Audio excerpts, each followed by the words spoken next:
అందరికీ నమస్కారం అండి. నేను మీ పరిశ్రమని. Welcome to our channel. Our channel is ఆవిద్యాస్ ఎడ్ క్లబ్ ఛానల్. ఓకే అండి. ఈరోజు మన వీడియోలో మన కంటెంట్ వచ్చేసి నీట్ యూజీ 2025 నోటిఫికేషన్ అండి. ఇక మనకు తెలిసిందేనండి, ఈ ఎంట్రన్స్ ఎగ్జామ్ వస్తే ఈ ఎగ్జామ్ కోసము దాదాపుగా నేషనల్ వైడ్ 20 లక్షల మంది ప్రిపేర్ అవుతుంటారండి. వీరందరూ కూడా ఈ నోటిఫికేషన్ కోసం ఎప్పుడెప్పుడా అని ఎదురు చూస్తున్న వాళ్ళేనండి. అలాంటి వారందరికీ కోసం కూడా మన వీడియోలో ఒక మంచి శుభవార్తనైతే మీకు అందరికీ అందించబోతున్నానండి. సో కాబట్టి మీరందరూ కూడా ఓపికతో ఈ వీడియో చివరి వరకు చూడగలరని మనవి చేస్తూ ఇక ఈ వీడియోనైతే మనం కంటిన్యూ చేద్దామండి. అండ్ ఇంకా నెక్స్ట్ వచ్చేసి మనకేంటంటే ఒక ప్రాథమిక సమాచారం ప్రకారం మాత్రమే నేను కొన్ని ఇంపార్టెంట్ విషయాలను అయితే మీకు ఈ వీడియోలో అయితే ఎక్స్ప్లెయిన్ చేస్తానండి. ఇవి ఖచ్చితంగా వాళ్ళు ఇంప్లిమెంట్ చేసేటువంటి పాయింట్లే. బట్ కానీ ఒక ప్రాథమిక సమాచారం, ఒక టెంటేటివ్ ఇన్ఫర్మేషన్ బేస్ చేసుకొని మాత్రం ఈ వీడియోని మీకైతే నేను రిలీజ్ చేయడం జరుగుతుంది. చూడండి అండి, ఈ వీడియోలో కొన్ని ఇంపార్టెంట్ పాయింట్స్ని మనం అబ్జర్వ్ చేసినట్లయితే అందులో మొదటిది వచ్చేసి నీట్ యూజీ ఎగ్జామ్ని ఎన్టీఏ వారు నేషనల్ వైడ్ కండక్ట్ చేస్తారండి. ఇక మీకు తెలిసాయండి, నీట్ అంటే ఏంటో తెలుసు, ఎన్టీఏ అంటే ఏంటో తెలుసు. వాట్ ఎవర్, నీట్ ఫుల్ ఫామ్ వచ్చేసి National Eligibility cum Entrance Test అండి. యూజీ అంటే under graduation course. NTA full form వచ్చేసి మనకు నేషనల్ టెస్టింగ్ ఏజెన్సీ అండి. అంటే ఓవరాల్గా మనకి నీట్ను ఎవ్రీ ఇయర్ కూడా కండక్ట్ చేసేటువంటి ఒక సంస్థను తీసుకున్నట్టయితే మనకు అదే మనకు ఎన్టీఏ అండి. అంటే ఎన్టీఏ వారు ఎవ్రీ ఇయర్ కూడా నీట్ ఎగ్జామ్ని కండక్ట్ చేస్తూ ఉంటారు నేషనల్ వైడ్. ఇది మనకు వచ్చేసి ఫస్ట్ పాయింట్ అండి. ఇక నెక్స్ట్ పాయింట్ చూసినట్టయితే మనము ఇక నోటిఫికేషన్ విషయానికి వస్తే ఈ నెల అనగా జనవరి 3 లేదా 4th వీక్లో ఎన్టీఏ వారు నీట్ ఎగ్జామ్కి సంబంధించినటువంటి నోటిఫికేషన్ అయితే రిలీజ్ చేయబోతున్నారండి. ఈ విషయం మనకు చాలా క్లియర్గా ఉంది. ఖచ్చితంగా కూడా ఈ నోటిఫికేషన్ని ఈ నెల లాస్ట్ వరకు వాళ్ళు రిలీజ్ చేయడం జరుగుతుంది. ఇది నెక్స్ట్ వచ్చేసి ఇంపార్టెంట్ పాయింట్ అండి.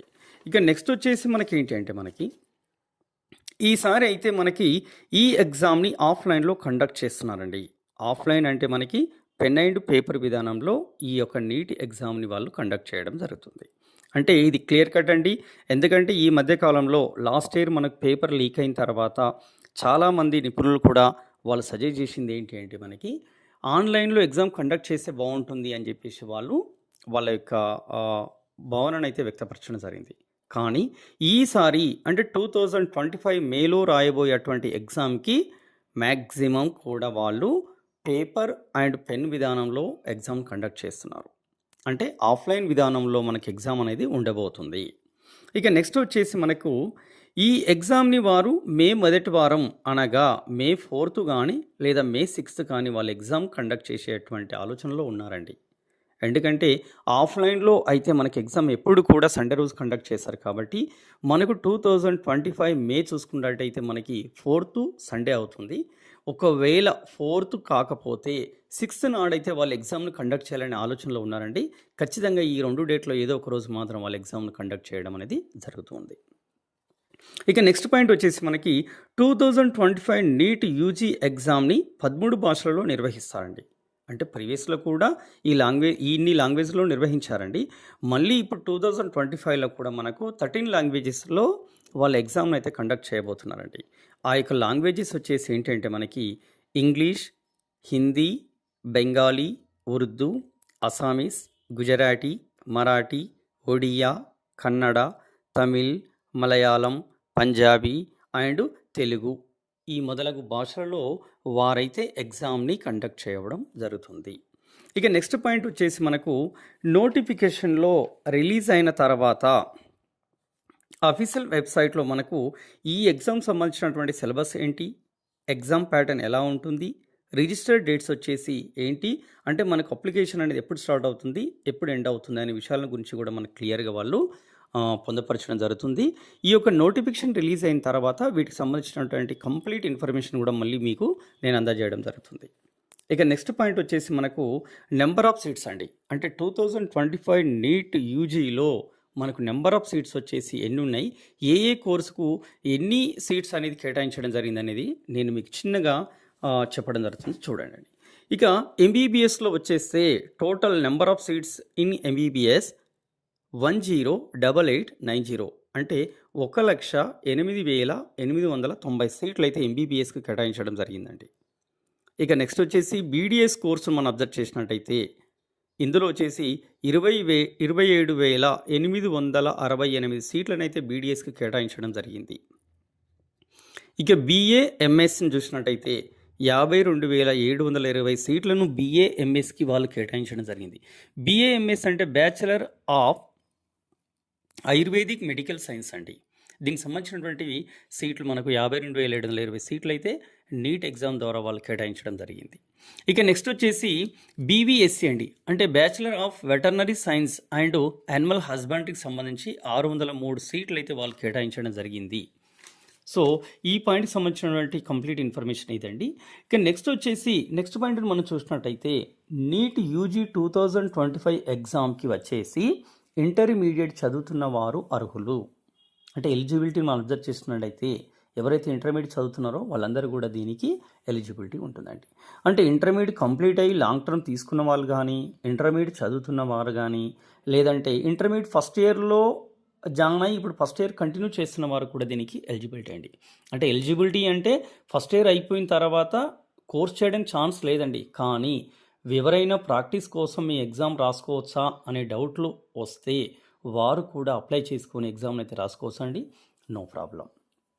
ఇక నెక్స్ట్ వచ్చేసి మనకి నీట్ యూజీ అప్లికేషన్కి కావాల్సినటువంటి డాక్యుమెంట్స్ని మనం చూసినట్లయితే నెంబర్ 1 మొబైల్ నెంబర్ కంపల్సరీ అండి. అంటే చాలామంది మొబైల్ నెంబర్ అనేది కూడా వ్యాలిడిటీలో ఉన్నది, అంటే ప్రస్తుతం యాక్టివ్ ఉన్నది, వర్క్ చేస్తున్నటువంటి మొబైల్ని అయితే ఇవ్వట్లేదండి చాలామంది. అంటే వాళ్ళకి తెలుసో తెలియకనో మిస్టేక్సో లేదంటే రీఛార్జ్ అయిపోవడమో ఏదో ఒక కారణాల మాత్రం కానీ వాళ్ళు మొబైల్ నెంబర్ని అయితే ప్రాపర్గా వాళ్ళు మెన్షన్ చేయలేకపోతున్నారు. కాబట్టి ఖచ్చితంగా మీరు ఎవరైతే ఈ యొక్క ఎగ్జామ్కి ఈ యొక్క ఎంట్రన్స్కి అప్లై చేసుకున్న వాళ్ళు ఉన్నారో వాళ్ళు ఖచ్చితంగా ఒక యాక్టివ్గా ఉన్నటువంటి మొబైల్ నెంబర్ని అక్కడ మెన్షన్ చేయాలి. ఫస్ట్ డాక్యుమెంట్స్లో నెంబర్ 1 వచ్చేసి ఏంటి, మొబైల్ నెంబర్. నెక్స్ట్ నెంబర్ 2 వచ్చేసి ఈమెయిల్ ఐడి. నెంబర్ 3 వచ్చేసి student complete data based on 10th and 12th class certificate అండి. అంటే మనకు 10th క్లాస్ తర్వాత వచ్చినటువంటి మెమోలో ఉన్నటువంటి లేదంటే 12th క్లాస్ తర్వాత అంటే ఇంటర్మీడియట్ కంప్లీట్ అయిన తర్వాత మనకి ఇచ్చే మెమోలో ఉన్నటువంటి ఇన్ఫర్మేషన్ బేస్ చేసుకొని student name with surname at the same time వాళ్ళకు వచ్చిన మార్క్స్ ఎన్ని ఆ విధంగా సరే వాట్ ఎవర్ మనకు ప్రతిదీ కూడా మనకు మెమోలో ఉన్నటువంటి ఇన్ఫర్మేషన్ బేస్ చేసుకొని మీ యొక్క డేటాను అయితే ఇవ్వవలసి ఉంటుందండి. ఎగ్జామ్ చూడండి, మనకు మార్క్స్ మెమోలో ఎన్ని మార్క్స్ ఉన్నాయి, టీసీ నెంబర్ ఏంటి, రోల్ నెంబర్ ఏంటి, school or college name with postal address మనం మెన్షన్ చేయాలండి. ఇక నెక్స్ట్ పాయింట్ మనం అబ్జర్వ్ చేసినట్టయితే ఫాదర్స్ నేమ్ అండ్ మదర్స్ నేమ్ని ఖచ్చితంగా కూడా మనం స్పెల్లింగ్స్లో మిస్టేక్స్ లేకుండా మెన్షన్ చేయాలండి. ఇది కూడా చాలా ఇంపార్టెంట్ అయినటువంటి పాయింట్. నెక్స్ట్ వచ్చేసి ఏంటంటే మనకు ఆధార్ నెంబర్. ఈ ఆధార్ నెంబర్లో లాస్ట్ 4 డిజిట్స్ అనేది సరిపోతున్నాయండి. అంటే కంప్లీట్ నెంబర్ మీతో ఉంచండి, బట్ లాస్ట్ 4 డిజిట్స్ అనేది మనకు అప్లికేషన్ పీరియడ్లో అప్లికేషన్ టైంలో మనకు ఎంటర్ చేయాల్సి ఉంటుంది. కాబట్టి ఇది మీరు గుర్తుంచుకోండి ఈ పాయింట్. నెక్స్ట్ వచ్చేసి మనకు మీ దగ్గర ఖచ్చితంగా ఒక ఎలక్షన్ ఐడి నెంబర్ అయి ఉండాలి, లేదంటే పాస్పోర్ట్ సైజ్ నెంబర్ అయినా ఉండాలి. నెక్స్ట్ వచ్చేసి రేషన్ కార్డ్ నెంబర్ అయినా ఉండాలి, లేదంటే బ్యాంక్ అకౌంట్ నెంబర్ అయినా మీతో ఉండాలి అప్లికేషన్ టైంలో. ఇది కూడా కంపల్సరీ అండి మనకి. ఇక నెక్స్ట్ పాయింట్ మనం చూసినట్టయితే పాస్పోర్ట్ సైజ్ ఫోటో ఒకటి కావాలి, అదేవిధంగా మీ సిగ్నేచర్ కావాలి, నెక్స్ట్ లెఫ్ట్ థంబ్ ప్రింట్ కావాలి. ఇక నెక్స్ట్ వచ్చేసి మనకు 10th క్లాస్ మెమో, ఒక పాస్పోర్ట్ సైజ్ ఫోటో, వీటిని స్కాన్ చేసి ఉండాలి ఆ టైంలో. ఇక నెక్స్ట్ పాయింట్ వచ్చేసి మనకి ఏంటంటే ఖచ్చితంగా మీరు అప్లికేషన్ టైంలో ఒక డెబిట్ కార్డ్ని కానీ, లేదంటే ఒక క్రెడిట్ కార్డ్ని కానీ, లేదంటే యూపీఐ నెంబర్ని కానీ మీరు కలిగి ఉండాలి. ఎందుకంటే మనకు అమౌంట్ అనేది కూడా ఆన్లైన్లో ట్రాన్సాక్షన్ చేయాల్సి ఉంటుంది. కాబట్టి ఖచ్చితంగా డెబిట్, క్రెడిట్, లేదంటే ఫోన్పే ఇలాంటి యాప్లకు సంబంధించిన ఏదైనా సరే ఒక యూపీఐ నెంబర్ని మీరు కలిగి ఉన్నట్లయితే మీకు అప్లికేషన్ చేసుకోవడానికి మీకు ఈజీ అవుతుందండి. ఇదండి ఈ నోటిఫికేషన్ సంబంధించినటువంటి కొన్ని విషయాలు. ఇక మీకు ఆల్రెడీ ఎగ్జామ్ ప్యాటర్న్ అయితే తెలుసు కదండి. ఎగ్జామ్ ప్యాటర్న్ వచ్చేసి మనకి ఏంటి అంటే 720 మార్కులకైతే వాళ్ళు ఎగ్జామ్ కండక్ట్ చేస్తారండి. అంటే 720 మార్కులకి ఎగ్జామ్ కండక్ట్ చేస్తారంటే వాళ్ళు ఇచ్చేటువంటి క్వశ్చన్లు వచ్చేసి మనకు 200 క్వశ్చన్లు అండి. అంటే ఈచ్ సబ్జెక్ట్ నుండి 50 క్వశ్చన్స్. అంటే మీకు తెలిసిందే బయాలజీ అంటే 50+50, బాటనీ నుంచి 50, జువాలజీ నుండి 50. ఇక ఫిజిక్స్ నుంచి 50, కెమిస్ట్రీ నుంచి 50. ఓవరాల్గా వాళ్ళు ఇచ్చేటువంటి క్వశ్చన్లు వచ్చేసి నెంబర్ ఆఫ్ క్వశ్చన్స్ ఏంటంటే 200. కానీ మనం ఆన్సర్ చేయాల్సినటువంటి క్వశ్చన్స్ ఏంటంటే మనకి ఓన్లీ 180 క్వశ్చన్స్ ఎనఫ్ అండి. ఇక నెక్స్ట్ వచ్చేసి ఇందులో ఖచ్చితంగా నెగిటివ్ మార్క్స్ అయితే ఉంటుందండి. 1:4 రేషియోలో నెగిటివ్ మార్క్స్ ఉంటుంది. అంటే ఏంటి, మనకు ఒక క్వశ్చన్ రైట్ అయితే 4 మార్క్స్ యాడ్ అవుతాయి, ఒక క్వశ్చన్ రాంగ్ అయితే -1 మార్క్ అవుతుంది. సో ఇదేంటి మనకు సంబంధించినటువంటి ఎగ్జామ్ ప్యాటర్న్ అండ్ ఈ రోజుకి సంబంధించినటువంటి నోటిఫికేషన్ డీటెయిల్స్ ఇవ్వండి. నెక్స్ట్ ఏమున్నా కానీ ఖచ్చితంగా మీకు మళ్ళీ నేను అప్డేట్ చేస్తుంటాను. థ్యాంక్ యూ అండి. Thank you very much.